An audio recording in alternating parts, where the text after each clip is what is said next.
Good morning, students. Welcome to the class. Hope you all are fine and safe. Let's continue with Aristotle's observations on tragedy. So in the last class, we had seen the different constituent parts of tragedy, the 6 constituent parts of tragedy, which are they? Plot, character, thought, diction, song, and spectacle. So plot, character, and thought, these 3 were the objects of the imitation of tragedy, and the other 2, diction and song, these are the medium through which the tragedy or the thoughts of the characters or the story is expressed. And the last one, spectacle. It is the manner how the stage is represented, which is not basically the art of poetry. So this is the last class. Today we are going to see the very important part, yet another important part in this chapter, that is called as the Three Unities. ഒരു ട്രാജഡിയിൽ അല്ലെങ്കിൽ ഒരു പ്ലോട്ടിൽ ഉണ്ടായിരിക്കേണ്ട 3 പ്രധാനപ്പെട്ട യൂണിറ്റിയെക്കുറിച്ച് Aristotle സംസാരിക്കുന്നുണ്ട്. എന്തിൻ്റെയൊക്കെ യൂണിറ്റിയെക്കുറിച്ചിട്ടാണ് സംസാരിക്കുന്നത് എന്നുള്ളതാണ് നമുക്ക് നോക്കാനുള്ളത്.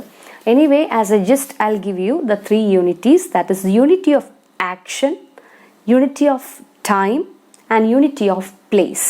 ചിന്തിക്കണം, ഇത് BC കാലഘട്ടങ്ങളിൽ എത്രയോ നാളുകൾക്ക് മുന്നേ അവിടെ ഗ്രീസിൽ ഉണ്ടായിരുന്ന നാടകങ്ങളെ അനലൈസ് ചെയ്തുകൊണ്ടിട്ടാണ് അരിസ്റ്റോട്ടിൽ ഇത് എഴുതിയിട്ടുള്ളത്.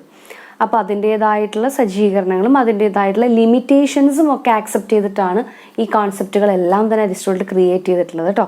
അപ്പോൾ അത് മൈൻഡിൽ എപ്പോഴും ഉണ്ടായിരിക്കുക. We can move on to the 3 unities. First one is about unity of action. Okay. While going through the characteristics of tragedy, or while discussing the very definition of tragedy, we had seen that tragedy is an imitation of an action. Tragedy എന്ന് പറയുന്നത് ആക്ഷൻ്റെ imitation ആണ്. What is meant by this action? Life.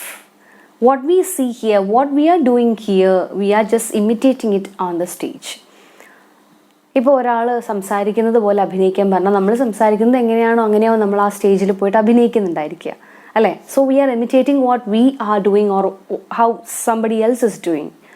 ഇപ്പം നമ്മൾ വേറൊരാളെ പോലെ ചെയ്യാൻ പറഞ്ഞു കഴിഞ്ഞാൽ നമ്മൾ കണ്ടിട്ടുള്ള അല്ലെങ്കിൽ നമ്മുടെ ഇമാജിനേഷനിലുള്ള നമ്മളെവിടെയെങ്കിലും വായിച്ചിട്ടുള്ള ഒരാളെ പോലെയാണ് നമ്മൾ ഇമിറ്റേറ്റ് ചെയ്യുന്നത്. So the comes A kind of imitation of life it self, imitation of action it self. അയാൾ എങ്ങനെയാണോ കൈയെടുക്കുന്നത്, അയാൾ എങ്ങനെയാണോ സംസാരിക്കുന്നത് അല്ലേ. പല ഫിലിം സ്റ്റാർസിനെയൊക്കെ നമ്മൾ ഒബ്സർവ് ചെയ്യുകയാണെങ്കിൽ അല്ലെങ്കിൽ പല ഫിലിം സ്റ്റാർസിൻ്റെയും ഇൻ്റർവ്യൂസ് നമ്മൾ കാണുകയാണെങ്കിൽ അവർ പറഞ്ഞിട്ടുണ്ടായിരിക്കും ഇന്ന ക്യാരക്ടറിനെ പോലെ ചെയ്യാനായിട്ട് ആ സ്ഥലത്ത് പോയിട്ട് അവരെയൊക്കെ കണ്ട് പഠിച്ചിട്ടൊക്കെയാണ്.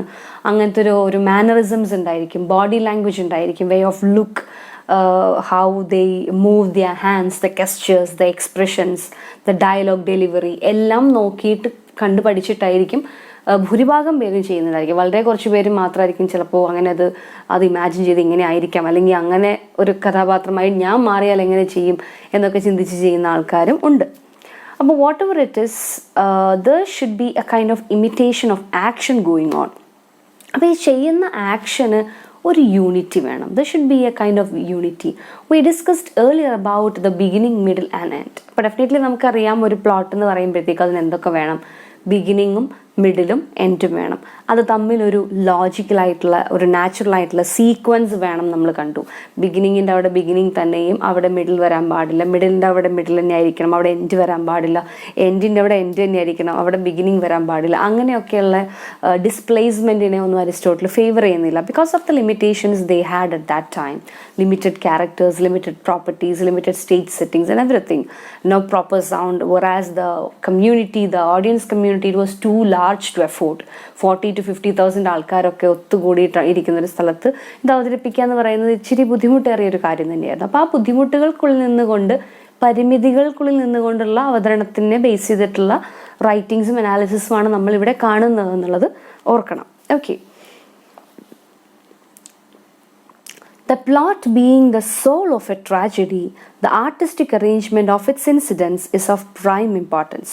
It should have first unity of action, or only those actions and not all in the life of the hero which are intimately connected with one another and appear together as one whole. ഒരു ഹീറോയുടെ കഥയായിരിക്കും പറയുന്നുണ്ടായിരിക്കുക. പക്ഷെ അവിടെ ഹീറോനെ മാത്രമായിരിക്കുമോ തുടങ്ങുമ്പോൾ തൊട്ട് അവസാനം വരെ കാണിക്കുന്നുണ്ടായിരിക്കുക? Definitely not. അയാളുമായി ബന്ധിപ്പിക്കുന്ന പല കാര്യങ്ങളെയും കാണിക്കുന്നുണ്ടായിരിക്കും. ഇപ്പോൾ ഓഫ് കോഴ്സ് ഒരു ട്രാജഡിയിൽ അല്ലെങ്കിൽ ഒരു കഥയിൽ, ഒരു സിനിമയിൽ ഒരു കഥാപാത്രത്തെ, അത്ര ഇമ്പോർട്ടൻ്റ് അല്ലാത്തൊരു കഥാപാത്രത്തെ ഒരു സീനിൽ കാണിച്ചു പോവുക എന്ന് ചിന്തിക്കുക.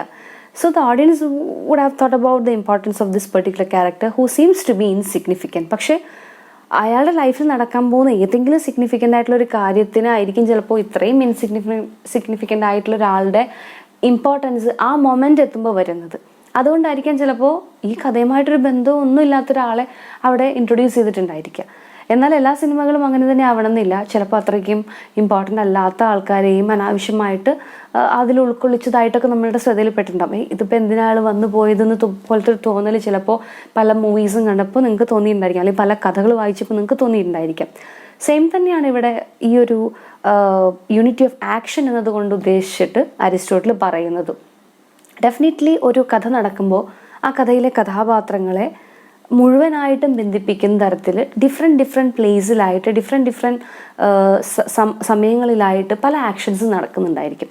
പക്ഷേ ഈ ആക്ഷൻസ് തമ്മിലൊക്കെ ഒരു ഇൻ്റർ കണക്ഷൻ ഉണ്ടായിരിക്കും. എല്ലാം തമ്മിൽ ബന്ധിപ്പിക്കുന്ന ആസ് എ ഹോൾ ഈ പ്ലേയെ മുഴുവൻ ബന്ധിപ്പിക്കുന്ന ഒരു ചരട് എല്ലാ കഥാപാത്രങ്ങളും തമ്മിലുണ്ടായിരിക്കും. ത്രൂ ഔട്ട് ഒരു ക്യാരക്ടറെ തന്നെ കംപ്ലീറ്റ് കാണിക്കാൻ പറ്റില്ലായിരിക്കും. വേറെ രണ്ടാളുകൾ തമ്മിലുള്ള സംഭാഷണമായിരിക്കാം. പക്ഷെ ആ സംഭാഷണത്തിന് ഈ മെയിൻ കഥാപാത്രവുമായിട്ട് അല്ലെങ്കിൽ അയാളുടെ ലൈഫുമായിട്ട് ബന്ധിപ്പിക്കുന്ന എന്തെങ്കിലും ഒരു, ഇപ്പോൾ ഷേക്സ്പിയറിൻ്റെ പ്ലേസ് ആണെങ്കിൽ അതിൽ ഫൂളിൻ്റെ പല ഡയലോഗ്സ് വരെ ഫിലോസഫിക്കലായിട്ടുള്ള എന്തെങ്കിലും ഒരു അണ്ടർടോൺ അതിലെ കഥാപാത്രത്തിൻ്റെ ലൈഫുമായിട്ട് കണക്ഷൻ ഉണ്ടായിരിക്കും. അല്ലെങ്കിൽ ഇപ്പോൾ ചില again I am quoting from film which is a very popular art which can be related to your own time. ഫിലിമിലെ ചില ദൃശ്യങ്ങൾ ഇപ്പോൾ പലതരത്തിലുള്ള ഇമോഷൻസിനെ കാണിക്കാനായിട്ട് വളരെ സാഡായിട്ടുള്ളൊരു ഇമോഷനെ കാണിക്കുമ്പോൾ, അല്ലെങ്കിൽ വരാൻ പോകുന്നൊരു ദുരന്തത്തെ സിഗ്നിഫൈ ചെയ്യാനായിട്ട് തിരമാലകൾ ഇങ്ങനെ ആർത്തടിക്കുന്ന ഒരു രംഗം കാണിച്ചാൽ മതിയായിരിക്കും. അപ്പോൾ അങ്ങനെയുള്ള വിഷ്വൽ ബ്യൂട്ടിയിലൂടെ, വിഷ്വലായിട്ടുള്ള ലാംഗ്വേജിലൂടെ പലപ്പോഴും നമ്മുടെ അടുത്തേക്ക് പല കാര്യങ്ങളും കൺവേ ചെയ്യുന്നുണ്ടായിരിക്കാം. അത് അനാവശ്യമായിട്ടത് പ്ലേസ് ചെയ്ത് കഴിഞ്ഞിട്ടുണ്ടെങ്കിൽ അതിനവിടെ ഒരു സ്ഥാനം ഉണ്ടായെന്ന് വരില്ല. എന്നാൽ അതേസമയം തന്നെ അത് ആ ഒരു ഇമോഷനെ കണക്ട് ചെയ്യുന്ന സീക്വൻസിൽ ഇപ്പോൾ പേടിപ്പെടുത്തുന്ന ഒരു രംഗം കാണുമ്പോൾ ആ സമയത്ത്, അല്ലെങ്കിൽ ഒരു പ്രേതത്തിനെ കാണിക്കുമ്പോൾ സാധാരണ കാണിക്കുന്ന കുറേ ഇമേജസ് ഉണ്ട്. ഒരു നായ, ഒരു ഔൾ, ഒരു മൂങ്ങയുടെ അല്ലെങ്കിൽ ഒരു കരിയിലകൾ കാറ്റിൽ പറക്കുന്നു, ജനാലകൾ കാറ്റത്താടുന്നു. ഇതൊക്കെ ആ ഒരു അൺനാച്ചുറൽ ആയിട്ടുള്ള, സൂപ്പർ നാച്ചുറൽ ആയിട്ടുള്ള, അല്ലെങ്കിൽ ആ ഡിമോണിക് ആയിട്ടുള്ള പ്രസൻസിനെ സിഗ്നിഫൈ ചെയ്യാനായിട്ട് യൂഷ്വലി ക്ലീഷേ വൈസ് കാണിക്കുന്ന കുറേ ഇമേജസ് ആണ്. അപ്പോൾ അതിനൊക്കെ അവിടെ കണക്ഷൻ ഉണ്ടെങ്കിൽ മാത്രമേ അതവിടെ കാണിക്കുന്നതുകൊണ്ട് കാര്യം ഉണ്ടാവുള്ളൂ എന്ന് പറയുന്ന പോലെ തന്നെയാണ് നമ്മുടെ ട്രാജഡിയുടെ യൂണിറ്റി ഓഫ് ആക്ഷനെ കുറിച്ചും അരിസ്റ്റോട്ടിൽ സംസാരിക്കുന്നത്. What is it? In the life of the hero, okay, it should have first unity of action, or only those actions and not all in the life of the hero which are intimately connected with one another and appear together as one whole. The structural union of the parts being such that if any one of them is displaced or removed, the whole will be disjointed and disturbed.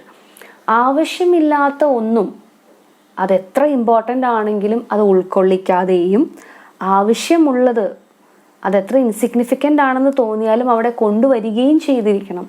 ചിലപ്പോൾ ഒരു കള്ളനായിരിക്കാം. ഒരു കള്ളൻ വന്നിട്ട് ഒരു പ്രധാനപ്പെട്ട object, അതായത് രണ്ടാളുകളെ തമ്മിൽ തിരിച്ചറിയാനായിട്ട്, ഒരു അമ്മയ്ക്ക് മകനെ തിരിച്ചറിയാനായിട്ടുള്ള പ്രധാനപ്പെട്ട ഒരു ഒബ്ജക്റ്റിനെയോ ഒരു എലമെൻറ്റിനെയോ, ചിലപ്പോൾ ഒരു ലോക്കറ്റ് ആയിരിക്കാം, ചിലപ്പോൾ ഒരു വളയോ മാലയോ ആയിരിക്കാം, അത് അവിടെ നിന്ന് കൊണ്ടുപോകുമ്പോൾ ആ കള്ളൻ ആ കഥയിൽ സ്ഥാനമുണ്ട്. ബിക്കോസ് ആ ഒരു കള്ളൻ കാരണമായിരിക്കാം ആ കഥയിലെ കംപ്ലീറ്റ് ട്വിസ്റ്റ് സംഭവിക്കുന്നതെങ്കിൽ that insignificant character has to do something with the tragedy or some relation with the tragedy.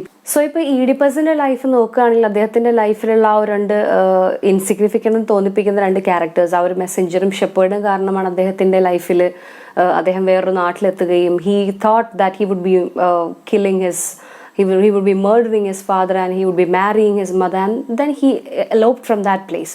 പക്ഷേ ട്രാജഡി എന്ന് പറയുന്നത് അദ്ദേഹത്തിന് വേണ്ടി കാത്തിരുന്നത് മറ്റൊരു വിധത്തിലായിരുന്നു. Fate or coincidence we could say. He met his real father on the road. അദ്ദേഹത്തിന് അറിയില്ലായിരുന്നത് അദ്ദേഹത്തിൻ്റെ സ്വന്തം അച്ഛനാണെന്ന്. Mistakenly he killed his father and married his mother and had children.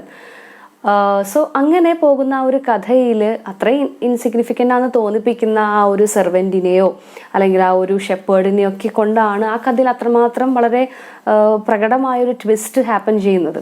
So അപ്പോൾ ഇങ്ങനെ ബന്ധമുള്ള ചില കാര്യങ്ങൾ കറക്റ്റായിട്ട് ഇൻസിഗ്നിഫിക്കൻ്റ് ആയിട്ടാണെങ്കിൽ പോലും ആ ക്യാരക്ടേഴ്സിനെ ഉൾക്കൊള്ളിക്കുകയും എന്നാൽ ആവശ്യമില്ലാത്തതാണെങ്കിൽ അത് ഒഴിവാക്കുകയും ചെയ്യുകയാണെങ്കിൽ that plot would be well knitted one. അത് വളരെ പെർഫെക്റ്റ് ആയിട്ടുള്ള ഇഫക്റ്റീവ് ആയിട്ടുള്ള ഒന്നായിട്ട് മാറും എന്നാണ് അരിസ്റ്റോട്ടിൽ പറയുന്നത്. Okay, so there may be many more actions in the life of a hero. There are in every man's life. So tragedy, it shows it's an imitation of action. So ഒരാളുടെ ലൈഫിലുള്ള എല്ലാ ആക്ഷൻസും നമുക്ക് സ്റ്റേജിൽ കാണാൻ പറ്റും. എല്ലാതും കാണിക്കേണ്ട ആവശ്യമുണ്ടോ എന്ന് ചോദിച്ചു കഴിഞ്ഞാൽ ഇല്ല. ആ കഥയുടെ ആ ഒരു പ്രോഗ്രഷൻ്റെ കഥാഗതിയെ കാണിക്കുന്ന, ഇപ്പോൾ ഒരു ട്രാജഡി ആണെങ്കിൽ ആ ട്രാജഡിയെ കാണിക്കുന്ന അതുമായി ബന്ധപ്പെടുത്തുന്ന ഇമ്പോർട്ടൻ്റ് ആയിട്ടുള്ള കാര്യങ്ങൾ മാത്രം സ്റ്റേജിൽ കാണിച്ചാൽ മതി, because of the limitation of time. C if it is an epic, it can be a more elaborated one, or it would be a kind of unlimited timing and all that. ടൈമും സ്പേസും ഒക്കെ unlimited ആണ്, എത്ര വേണമെങ്കിലും നമുക്ക് പറയാം. അപ്പോൾ അവിടെ ജീവിതത്തിൽ നടക്കുന്ന മൈന്യൂട്ടായിട്ടുള്ള സംഭവങ്ങളെ വരെ എപ്പിക്കിൽ ഉൾക്കൊള്ളിക്കാം അല്ലേ.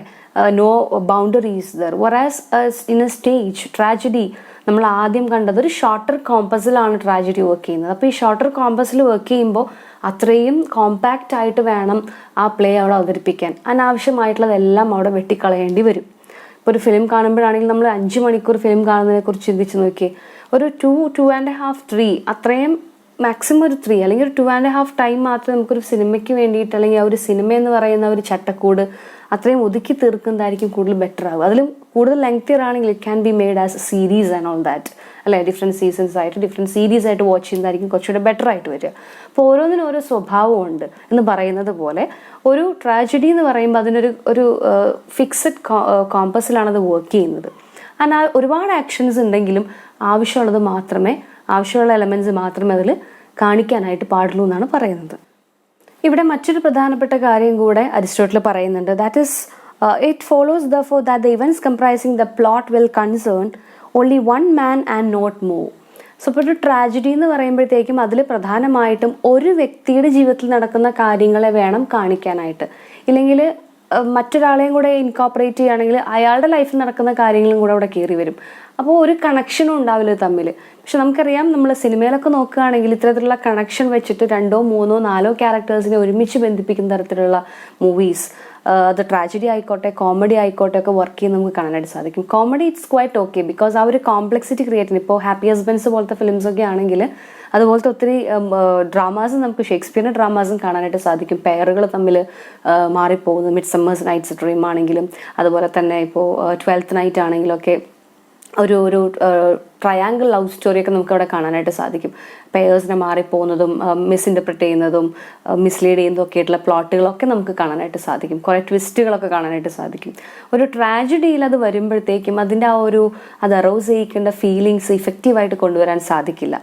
Because it should arouse the pity should be arouse by seeing the undeserved suffering of the hero or of that person, tragic hero, and fear aroused by seeing or by fearing about the impending disaster that may befall on him. അപ്പോൾ ഒരാളുമായിട്ട് connect ചെയ്യുന്ന only one person, tragedy എന്ന് പറയുമ്പോൾ അത് basically ഒരു 1 person story ആയിരിക്കണം. ഒരാളെ centre ചെയ്യുന്ന ബാക്കി ക്യാരക്ടേഴ്സ് ആയിരിക്കണം. അപ്പോൾ അതുമായി ബന്ധിപ്പിക്കുന്ന ഇവൻറ്റ്സ് എല്ലാം ഇൻകോപ്പറേറ്റ് ചെയ്യാനായിട്ട്, ആവശ്യമുള്ള ഇവൻറ്റ്സ് എല്ലാം ഇൻകോപ്പറേറ്റ് ചെയ്യാനായിട്ട് സാധിക്കും. വേറൊരു ക്യാരക്ടറും കൂടെ അവിടെ വരികയാണെങ്കിൽ അയാളുമായിട്ട് റിലേറ്റ് ചെയ്യുന്ന കാര്യങ്ങൾ കാണിക്കേണ്ടി വരും. അപ്പോൾ അതൊരു ഒരൊറ്റൊരു പ്ലോട്ടിനകത്തോ അല്ലെങ്കിൽ ഒറ്റൊരു ടൈം കോമ്പാക്റ്റ് ആയിട്ട് നിൽക്കാനായിട്ട് സാധ്യതയില്ല. അത് എപ്പിസോഡിക് പ്ലോട്ടുകൾക്ക് വേണമെങ്കിൽ ഓക്കെ ആയിട്ട് കൺസിഡർ ചെയ്യാം എന്നാണ് പറയുന്നത്. So he says that their introduction in the same story must therefore disturb its unity. അപ്പോൾ മറ്റ് കഥാപാത്രങ്ങളെ ഇൻക്ലൂഡ് ചെയ്യിപ്പിക്കുമ്പോൾ ആ കഥയുടെ ഒരു ഓർഗാനിക് ഹോൾ, അതിൻ്റെ ആ ഒരു യൂണിറ്റിയെ അത് ഡിസ്റ്റർബ് ചെയ്യുമെന്നാണ് അരിസ്റ്റോട്ടിൽ പറയുന്നത്. So it's better to go on with a 1 man story. Tragedy ആണെങ്കിൽ അതൊരു 1 man story. What all that is related to his life, what all the significant insignificant part which can contribute something to the tragedy. Insignificant ആണ് എന്നാൽ അത് ട്രാജഡിയിലേക്ക് contribute ചെയ്യുന്നതാണെങ്കിൽ it shouldn't be avoided.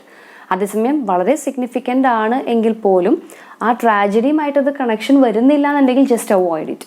ഈ 2 കാര്യങ്ങളും ശ്രദ്ധിക്കുക. അതാണ് യൂണിറ്റി ഓഫ് ആക്ഷൻ എന്ന് പറയുന്ന ഭാഗത്ത് അരിസ്റ്റോട്ടിൽ ഇമ്പോർട്ടൻ്റ് ആയിട്ട് പറയുന്നത്.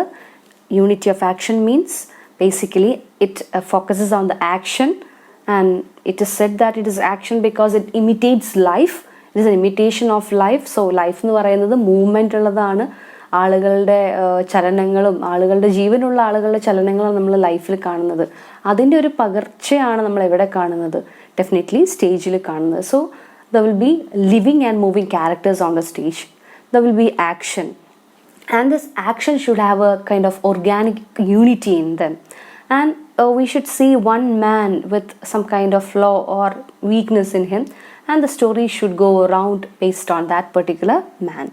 അദ്ദേഹവുമായി ബന്ധിപ്പിക്കുന്ന കാര്യങ്ങളെല്ലാം ഉൾക്കൊള്ളിച്ചുകൊണ്ട് ഒരു യൂണിറ്റിയുള്ള ഒരു പ്ലോട്ടിനെ, ആക്ഷനെയാണ് ട്രാജഡി കാണിക്കേണ്ടത്. That is about the unity of action. The second unity is regarding the unity of time.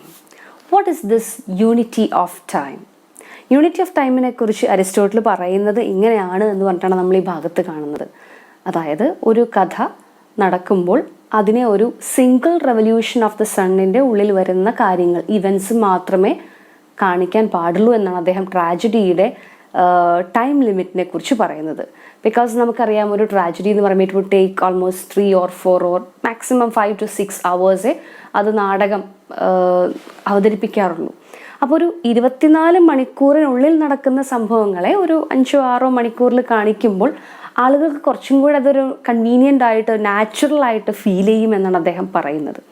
Actually it is said that conformity between the time taken by the events of the play and that taken in their representation on the stage, that is, to confine itself to a single revolution of the sun, or but slightly to exceed this limit, whereas the epic has no limits of time.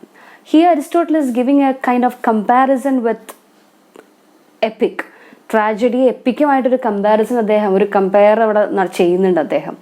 EPIC എന്ന് പറയുന്നത് നമുക്കറിയാം ഇതിഹാസങ്ങൾ, അതിനൊരു limit നമുക്ക് കാണാൻ പറ്റില്ല. എത്രയോ പരമ്പരകളുടെ generations and ജനറേഷൻസിൻ്റെ കഥകളാണ് നമ്മൾ കാണുന്നത്. Or just consider the holy Bible as a literature. ഒരു ലിറ്റററി ഭാഗം അതിനെ ചിന്തിക്കുകയാണെങ്കിൽ we could find that okay, ഒരുപാട് ജനറേഷൻ്റെ കഥകൾ അതിൽ പറഞ്ഞു പോകുന്നു, ഒരുപാട് ആളുകളുടെ വംശാവലിയെക്കുറിച്ച് അതിൽ പറഞ്ഞു പോകുന്നുണ്ട്. Whether it is Abraham or David, what ever it is, whoever it is.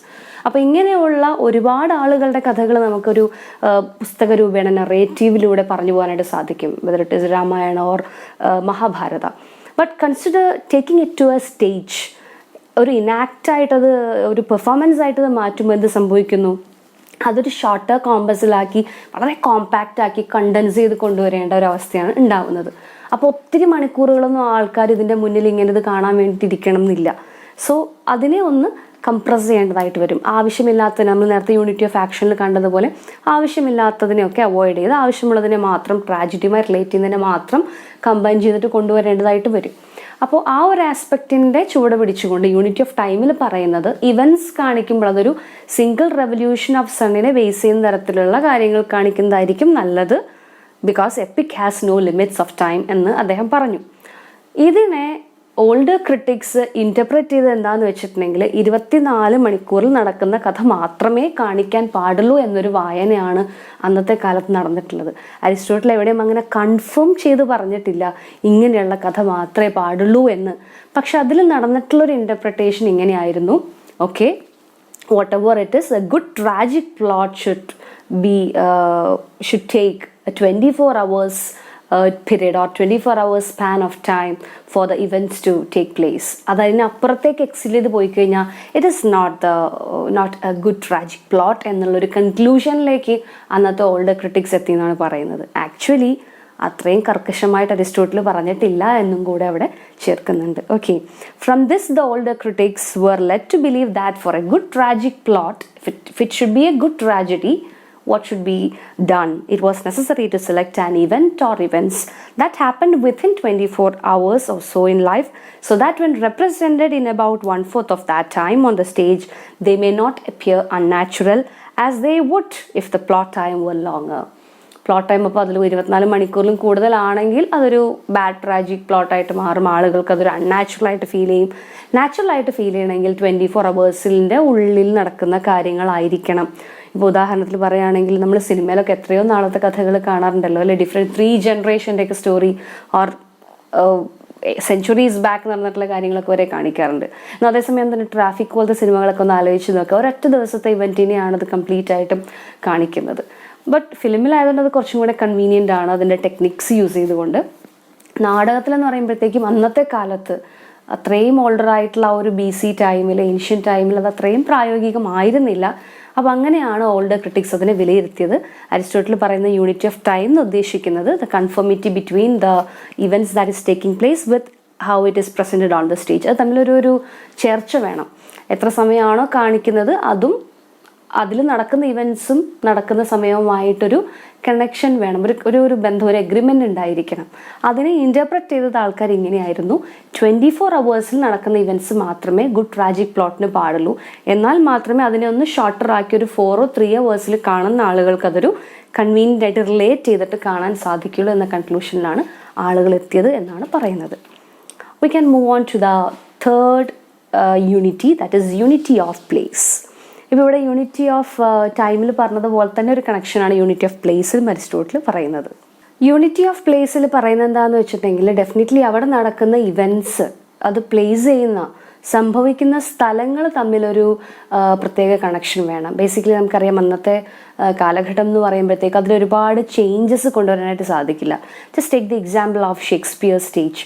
ഷേക്സ്പിയറിൻ്റെ ആ ഒരു പെർട്ടിക്കുലർ ആയിട്ടുള്ള സ്റ്റേജിൻ്റെ പ്രത്യേകത നമുക്കറിയാം. It has got different structures. ആദ്യം ഇപ്പോൾ ഒരു ഗാർഡൻ അല്ലെങ്കിൽ അതുപോലുള്ള ഒരു മാർക്കറ്റ് ഏരിയ ഒക്കെ സീനൊക്കെ കാണിക്കുകയാണെങ്കിൽ കുറച്ച് മൈതാനങ്ങൾ, കടലുകളൊക്കെ കാണിക്കാനായിട്ടാണെങ്കിൽ കുറച്ചും കൂടി ഔട്ടർ ആയിട്ടുള്ള ആ ഒരു സ്പേസ് ഉണ്ട്. ചേംബറുകൾ കാണിക്കാൻ, ഫോർ എക്സാമ്പിൾ ഇപ്പോൾ ഡങ്കൻ്റെ ആണെങ്കിലോ അല്ലെങ്കിൽ അത്തരത്തിലുള്ള ഒഥല്ലോയുടെ ആ ഒരു ചേംബർ സീൻ ആണെങ്കിലോ ഒക്കെ ഉള്ളിലായിട്ടൊരു ഇന്നർ സ്റ്റേജ് ഉണ്ട്. ഇപ്പോൾ റോമിയോ ആൻഡ് ജൂലിയറ്റിൽ അവർ തമ്മിലുള്ള ആ ഒരു പ്രണയം, ആ ഒരു ബാൽക്കണി സീനൊക്കെ കാണിക്കാനായിട്ട് അപ്പർ സ്റ്റേജ് ഉണ്ട്.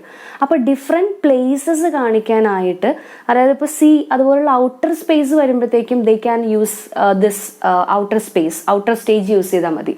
അപ്പോൾ ആളുകൾക്ക് അണ്ടർസ്റ്റുഡ് ആണ്, ഓക്കെ ഇത് പുറത്തുള്ള സ്ഥലമാണ്. അകത്തുള്ള അന്തഃപുരങ്ങളും അതുപോലുള്ള ബെഡ്റൂമുകളും അതുപോലത്തെ സീനുകളും രാജാക്കന്മാരുടെ ദർബാർസൊക്കെ വരുമ്പോഴത്തേക്കും they can use the inner stage. So it is understood that they are inside. Whereas heaven അല്ലെങ്കിൽ അതുപോലുള്ള ഈ പറഞ്ഞ പോലെ തന്നെ ബാൽക്കണി സീൻസ് കാണിക്കുമ്പോൾ they can use the upper stage. അങ്ങനെ 3 ടയേഴ്സ് ആയിട്ടാണ് ഷേക്സ്പിയറിയൻ സ്റ്റേജ് നമ്മൾ കാണുന്നത്. കുറച്ചും കൂടി ആളുകൾക്ക് കൺവീനിയൻ്റ് ആണ് കഥ കൺവേ ചെയ്യാനായിട്ട്, മനസ്സിലാക്കാനായിട്ട്. വേറെ തരത്തിലുള്ള അധികം സീനറീസ് ഒന്നും ഉപയോഗിക്കാത്തൊരു കാലഘട്ടമാണെന്ന് ചിന്തിക്കണം.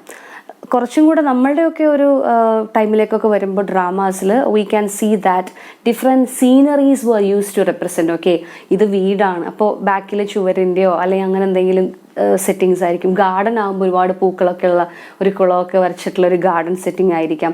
ഒരു മാർക്കറ്റ് ആകുമ്പോൾ അതിനെ സിംബോളൈസ് ചെയ്യുന്ന എന്തെങ്കിലും ഒരു സീൻസ് ആയിരിക്കും കാണിച്ചിട്ടുണ്ടായിരിക്കുക. അപ്പോൾ അങ്ങനെ ഡിഫറെൻ്റ് ആയിട്ടുള്ള സീനുകളെ പെയിൻറ്റ് ചെയ്തിട്ടുള്ള സീനറീസിലൂടെയാണ്, അല്ലെങ്കിൽ ഇന്നൊക്കെ ആണെങ്കിൽ പല സ്കിറ്റുകളൊക്കെ കാണുമ്പോൾ കുറച്ചും കൂടെ അഡ്വാൻസ്ഡ് ആണ്, ഡിജിറ്റലായിട്ടൊക്കെ അത് ചെയ്തു വെച്ചിരിക്കുന്നത് കാണാനായിട്ട് സാധിക്കും. 3D ആ ലെവലിലേക്കൊക്കെ കാലഘട്ടം മാറുന്നതിനനുസരിച്ച് ഈ പറയുന്ന കാര്യങ്ങളിലൊക്കെ മാറ്റം വരുന്നുണ്ട്. ഇതൊന്നും ഇല്ലാതിരിക്കുന്ന ഒരു കാലഘട്ടത്തിലാണ്, as we mentioned, Sophocles he began using painted sceneries and all that, but it was too limited. അല്ലേ? ഒന്ന് ആലോചിച്ച് നോക്കുക, 30,000-40,000 ആൾക്കാർ ഇരിക്കുന്നൊരു സദസ്സാണെന്ന് ആലോചിച്ച് നോക്കുക. അപ്പോൾ അത്രയും ഓപ്പൺ ഗ്രൗണ്ട് ആണ്. അപ്പോൾ അതിനെ എത്രമാത്രം ബാക്കിലിരിക്കുന്ന ആളുകൾക്കൊക്കെ എത്രമാത്രം എവിഡൻ്റ് ആയിട്ട് ഇത് കാണാൻ പറ്റും എന്ന് ചിന്തിച്ച് നോക്കുക. അപ്പോൾ അത്രയും ലിമിറ്റഡ് ആയിട്ടുള്ള സിറ്റുവേഷനിൽ ആളുകൾക്ക് ഈ പ്ലേസ് ഐഡൻറ്റിഫൈ ചെയ്യാനായിട്ട് ഡിഫിക്കൽട്ടാണ്. സോ ഇവിടെ ബേസിക് ആയിട്ടും അന്നത്തെ ആളുകൾ അരിസ്റ്റോട്ടലിൻ്റെ ഈ ഒരു യൂണിറ്റി ഓഫ് പ്ലേസിനെ anyway he hasn't confirmed it yet. അദ്ദേഹത്തിൻ്റെ ആ ഒരു എഴുത്തിൽ, അദ്ദേഹത്തിൻ്റെ ആ ഒരു കണ്ടെത്തലിൽ ഇതിനൊന്നും അത്രയും ശക്തമായിട്ടുള്ള ഉറപ്പില്ല എന്നും പറയുന്നുണ്ട്. നേരത്തെ യൂണിറ്റി ഓഫ് ടൈമിനെ കുറിച്ച് പറഞ്ഞതുപോലെ തന്നെ യൂണിറ്റി ഓഫ് പ്ലേസും അതിശക്തമായിട്ട് ഇങ്ങനെ തന്നെ വേണം എന്ന് പറഞ്ഞിട്ടില്ല എന്നും പറയുന്നുണ്ട്. എന്നാൽ അതിനെ ഇൻ്റർപ്രറ്റ് ചെയ്തത് ഇങ്ങനെയാണ്: different changes of places, this changing of places shouldn't be done. എവിടെയാണോ കഥ നടക്കുന്നത്, കഥ തുടങ്ങുമ്പോഴും കഥ തീരുന്നത് വരെയും ആ ഒരു സ്പേസ് മാത്രമേ യൂസ് ചെയ്യാൻ പാടുള്ളൂ, ആ ഒരു പ്ലേസ് മാത്രമേ യൂസ് ചെയ്യാൻ പാടുള്ളൂ. ഇപ്പോൾ ആ ഒരു പാലസിൻ്റെ ഓപ്പൺ ആയിട്ടുള്ള സ്പേസിലാണ്, തീബ്സിലാണ് ഈഡിപ്പസിൻ്റെ കഥ നടക്കുന്നതെങ്കിൽ ആ ഒരൊറ്റ പ്ലേസ് മാത്രമേ, സെറ്റിംഗ് മാത്രമേ പാടുള്ളൂ. വേറെ സെറ്റിങ്ങിലേക്ക് പോകാനൊന്നും പാടില്ല. കാരണം അത് കാണുന്ന ആളുകൾക്ക് അത് കണക്ട് ചെയ്യാനായിട്ട് എളുപ്പമാവില്ല എന്നുള്ളൊരു ആ ലിമിറ്റേഷൻ്റെ ആ ഒരു ഇതുകൊണ്ടാണ് അന്നത്തെ കാലത്തെ ആൾക്കാർ അതിനെ ഇങ്ങനെ ഇൻ്റർപ്രറ്റ് ചെയ്തത്. ഇതിനെ ഓരോ കാലഘട്ടങ്ങളിലും പിന്നാലെ വന്ന ആൾക്കാർ, ക്രിട്ടിക്കുകൾ ഡിഫറെൻറ്റ് രീതിയിലാണ് ഇൻ്റർപ്രറ്റ് ചെയ്തിരിക്കുന്നത്. Anyway, for the sake of you to understand that unity of place എന്ന് പറയുമ്പോഴത്തേക്കും the conformity between the scene of the tragic event or events and the time taken by them to happen എന്നാണ് ഇവിടെ എഴുതിയിട്ടുള്ളത്. ഇവിടെ unity of play ടൈമുമായിട്ട് connect ചെയ്തിട്ടാണ് ഇവിടെ എഴുതിയിട്ടുള്ളത്. But you have to understand one thing that the place there should be a fixed place or setting for the play. The place or setting shouldn't change. ഒരു fixed ആയിട്ടുള്ള പ്ലേസോ സെറ്റിങ്ങോ ഉണ്ടായിരിക്കണം. When the action begins till the action ends there shouldn't be any change in the setting എന്നുള്ളതാണ് unity of പ്ലേസിനെ കുറിച്ച് basic ആയിട്ടും പറയുന്നത്. Anyway what ever it is, Aristotle has nowhere confirm that this should be done for A good tragic plot എന്ന് എവിടെയും പറയുന്നില്ല, unity of ടൈമിൻ്റെ കാര്യത്തിലും യൂണിറ്റി ഓഫ് പ്ലേസിൻ്റെ കാര്യത്തിലും. But you have to understand that this is the basic concept interpreted by the different critics. Unity of time-il പറയുന്നത് 24 hours നടക്കുന്ന കാര്യങ്ങളായിരിക്കണം ഒരു സ്റ്റേജിൽ കാണിക്കേണ്ടത്. Because it would be a kind of, it will create a kind of inconvenience for the audience to watch if it exceeds this 24 hours എന്നുള്ളൊരു വായനയാണ് അവിടെ നടന്നിട്ടുള്ളത്. Whereas unity of place-ലും അതുപോലെ തന്നെ ഒരു കാര്യമാണ് പറയുന്നത്, the setting or place shouldn't change within the course of this play.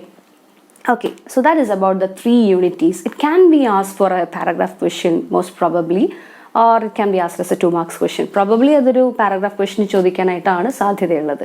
The three unities എന്ന് പറഞ്ഞാണ് ചോദിക്കുക. Unity of action, unity of time and unity of place. ഇതിൻ്റെ എൻഡ് പാർട്ടിലായിട്ട് മറ്റൊരു ഇമ്പോർട്ടൻറ്റ് കാര്യം കൂടെ പറയുന്നുണ്ട്. It is necessary, however, for a good tragic plot to arouse the emotions of pity and fear in the spectator or the reader. Pity, as he has been said, for the undeserved sufferings of the hero, and fear for the impending disaster that may befall on him. അപ്പോൾ അദ്ദേഹത്തിൻ്റെ മുകളിൽ വീഴാൻ പോകുന്ന ആ worst ആയിട്ടുള്ള കാര്യത്തെക്കുറിച്ച് ആലോചിച്ചിട്ടുള്ള ഫിയറും അദ്ദേഹത്തിന് സംഭവിച്ചു പോയ ആ കാര്യമോ ഇതൊന്നും വരേണ്ട ഒരാളായിരുന്നില്ല, എത്ര നല്ല മനുഷ്യനായിരുന്നു എന്നുള്ള തോന്നലിൽ നിന്നുണ്ടാവുന്ന റോസ് ചെയ്യുന്ന പിറ്റി ഫീലിങ്ങും രണ്ടുമായിരിക്കണം ഒരു ഗുഡ് ട്രാജിക് പ്ലോട്ടിൻ്റെ end result. There is no doubt in it. Aristotle had confirmed it because it is evident from his definition of tragedy. It should arouse the feelings of pity and fear. ഇവിടെ എടുത്തു പറയുന്ന മറ്റൊരു കാര്യം എന്നുള്ളത്, tragedy, definitely we know that in tragedy there shouldn't be a kind of happy ending. Definitely there would be an unhappy ending for a tragedy. That's why it's called as tragedy. അല്ലേ? Tragedy എന്ന് പറയുമ്പോൾ അതിന് എന്തുണ്ടായിരിക്കണം? ഒരിക്കലും ഒരു happy ആയിട്ടുള്ള ending ആവരുത്, വളരെ unhappy ആയിട്ടുള്ളൊരു എൻഡിങ് അതിന് ഉണ്ടാവാൻ പാടുള്ളൂ. ആൻഡ് അന്നത്തെ കാലത്ത് നമ്മൾ പ്ലേറ്റോയുടെ ആ ഒരു ബേസർ ഇൻസ്റ്റിങ്ക്റ്റ് എന്ന് പറഞ്ഞിട്ട് ഡ്രാമയെ ആക്ഷേപിക്കുമ്പോൾ അല്ലെങ്കിൽ ഡ്രാമയെ അറ്റാക്ക് ചെയ്യുമ്പോൾ അദ്ദേഹം പറഞ്ഞൊരു കാഴ്ചപ്പാടാണ്, ഈ ഇരിക്കുന്ന ആൾക്കാരെ, ആ ഹെട്രോജീനിയസ് മൾട്ടിറ്റ്യൂഡിനെ, hope you could be able to recall അല്ലേ, ഹെട്രോജീനിയസ് ആയിട്ടുള്ള മൾട്ടിറ്റ്യൂഡിനെ ഇവോക്ക് ചെയ്യാനായിട്ട്, അവരെ ഒന്ന് ഇൻറ്റൻസിഫൈ ചെയ്യാനായിട്ട്, ആ ഫീലിംഗ് കൺവേ ചെയ്യാനായിട്ട് എക്സസ് ആയിട്ടുള്ള എക്സാജറേറ്റ് ചെയ്തിട്ടുള്ള ലാമെൻറ്റേഷൻസും, അതുപോലെ ഇപ്പോൾ കോമഡി ആണെന്നുണ്ടെങ്കിൽ ഉറക്കെയുള്ള അട്ടഹാസിച്ചുള്ള ചിരിക്കലും ബീസ്റ്റുകളും അങ്ങനെ എല്ലാം എക്സാജറേറ്റ് ചെയ്ത് കാണിക്കുന്നൊരു കാലഘട്ടത്തിലാണ് ഇവർ കടന്നു പോയിട്ടുള്ളത്. അപ്പോൾ ഇതൊക്കെ ട്രാജഡിയുടെ ഡിഫറെൻറ്റ് ഭാഗങ്ങളാണ്. ലാമെൻറ്റേഷൻ, അതുപോലെ തന്നെ ടോർച്ചറിങ്, ഫിസിക്കൽ ടോർച്ചർ, ഒരാളെ ഭയങ്കര ശക്തമായിട്ട് അടിച്ച് അയാളെ വയ്യാതെയാക്കി. അപ്പം അത്രയും കാണിച്ചാൽ മാത്രമേ ആളുകളിലേക്ക് ആ ഒരു പിറ്റിയും ഫിയറും ഒക്കെ എറോസ് ആവുള്ളൂ എന്നുള്ള ഒരു കോൺസെപ്റ്റ്. അപ്പോൾ ഇവിടെ അരിസ്റ്റോട്ടിൽ പറയുന്നത് ഏറ്റവും ശക്തമായിട്ടുള്ള പ്ലോട്ട് എങ്ങനെയാണെന്ന് വെച്ചിട്ടുണ്ടെങ്കിൽ ഒരിക്കലും ഈ പറയുന്ന ഫിസിക്കലായിട്ടുള്ള കാര്യങ്ങളല്ല. ഇപ്പോൾ ഒരാൾ ബീഡിപ്പസ് ബ്ലൈൻഡ് ആവുന്നുണ്ട് എന്ന് പറയുന്ന പോലെ ആൾക്കാർ ബ്ലൈൻഡായി മാറുക, അല്ലെങ്കിൽ ഫിസിക്കൽ ടോർച്ചറിലൂടെയോ ലാമെൻറ്റേഷനിലൂടെ കാണിക്കുന്നതൊന്നുമല്ല ശരിക്കുള്ള ഒരു ട്രാജഡിയുടെ ത്രെഡ് എന്ന് പറയുന്നത്. അല്ലെങ്കിൽ ഒരു ട്രാജിക് ഫീലിംഗ്, ദിസ് പിറ്റിയും ഫിയർ എറോസ് ചെയ്യണമെങ്കിൽ എങ്ങനെ വേണം? ഒരാളെ, സ്വന്തം ബ്രദറിനെ, അയാൾ ബ്രദർ ആണെന്നറിയാതെ അയാളെ കൊല്ലുമല്ലോ, അവിടെ യാതൊരു ഫിസിക്കലായിട്ടുള്ള ടോർച്ചറിങ്ങോ ഒന്നും വരുന്നില്ല. But that unawareness that he has got, he don't know that he is his brother or his father or mother. അപ്പം അങ്ങനെ അൺനോയിങ്ങിലി സംഭവിക്കുന്ന കാര്യങ്ങളിൽ നിന്നുണ്ടാവുന്ന പിറ്റിയും ഫിയറും ആണ് the best the play could offer എന്നാണ് അരിസ്റ്റോട്ടിൽ പറയുന്നത്. ഒന്ന് ചിന്തിച്ച് നോക്കുകയാണെങ്കിൽ ഇപ്പോൾ പെട്ടെന്ന് മനസ്സിലേക്ക് വരുന്ന ഒരു മൂവിയാണ്, എല്ലാവർക്കും ഇഷ്ടപ്പെട്ടിട്ടുള്ളൊരു കോളേജ് ബേസ്ഡ്, ക്യാമ്പസ് ബേസ്ഡ് മൂവിയാണ് ക്ലാസ്മേറ്റ്സിൽ അതിലെ പ്രധാനപ്പെട്ട ഒരു എല്ലാവർക്കും ഇഷ്ടപ്പെടുന്ന ഒരു കഥാപാത്രമായിട്ടുള്ള മുരളി, അതുപോലെ തന്നെ അതിൽ ഇഷ്ടമുള്ള സുഗു എന്ന് പറഞ്ഞൊരു കഥാപാത്രം, അദ്ദേഹം അറിയാതെയാണ് ആ ഒരു വ്യക്തിയെ ആക്സിഡൻ്റലി മർഡർ ചെയ്യുന്നത്. Still it is A murder, but അദ്ദേഹം അൺനോയിങ്ലി ചെയ്യുന്നതാണ്. അപ്പോൾ ആ ഒരു ഷോക്ക് അത് കണ്ടുകൊണ്ടിരിക്കുന്ന ആളുകൾക്കും ഓഡിയൻസിനും ഏറ്റവും ഇപ്പോൾ ഒരുപാട് ആൾക്കാർ കരയുന്നതോ ഈ പറഞ്ഞ ഫിസിക്കൽ ടോർച്ചറോ കാണുന്നതിനേക്കാട്ടിലും ഇമ്പാക്റ്റ് ആയിരിക്കും ഇങ്ങനെയുള്ള അൺനോയിങ്ലി വരുന്ന സംഭവങ്ങൾ കണ്ടുകൊണ്ടിരിക്കുന്ന ആളുകളിൽ കൊടുക്കുന്ന ഇമ്പാക്റ്റ് എന്നാണ് അരിസ്റ്റോട്ടിൽ പറയുന്നത്. Hope there is no doubt in it, isn't it?